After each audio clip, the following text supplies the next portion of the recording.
Chers élèves, bonjour, je suis Ndioko Skazimbe, Patrice, professeur de français du secondaire. Nous sommes toujours dans la logique de l'étude discours de Suède.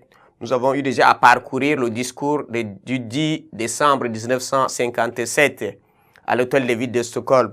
Et à présent, on va déjà aborder, un peu analyser la conférence du 14 décembre 1957. Dans l'œuvre, vous allez trouver cet extrait-là de la page 23 à 70.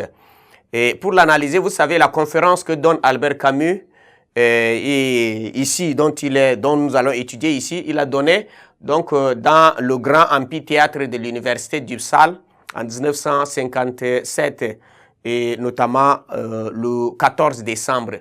Et donc, cette conférence porte sur le thème « L'artiste et son temps ». Voilà, c'est ça. L'artiste et son temps. Voilà, c'est ça. L'artiste et son temps. Voilà, c'est là le thème fondamental donc de cette conférence. Et ce thème est donné aux étudiants futurs responsables pour qu'ils prennent conscience de la responsabilité qui les attend.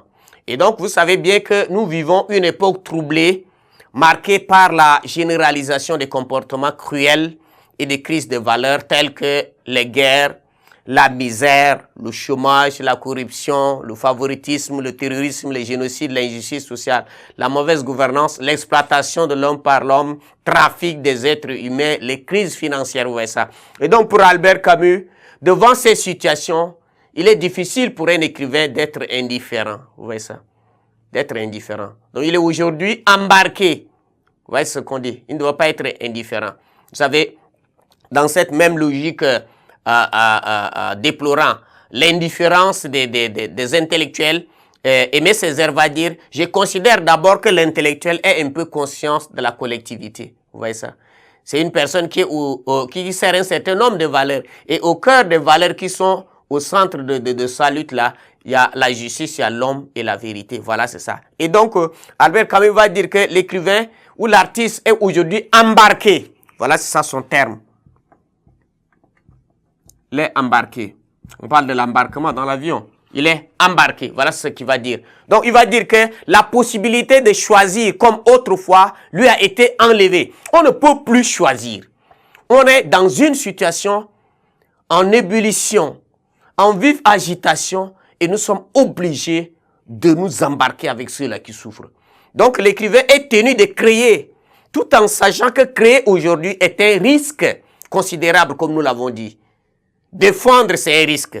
Quand vous choisissez d'être du côté de ceux qui souffrent, c'est que vous avez aussi choisi la souffrance avec eux et mourir pour les autres. Voilà, c'est ça. Donc, il surmontera les restrictions à tous les niveaux et se donnera la liberté de créer ou d'écrire. Voilà, c'est ça.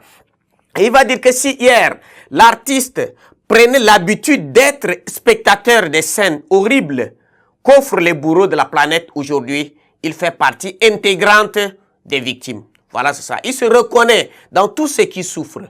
Et donc, il ne peut plus se réserver.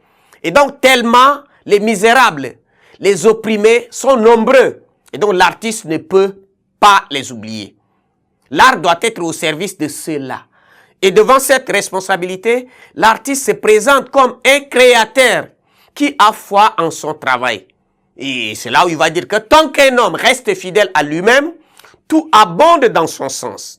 Gouvernement, société, le soleil même, la lune et les étoiles.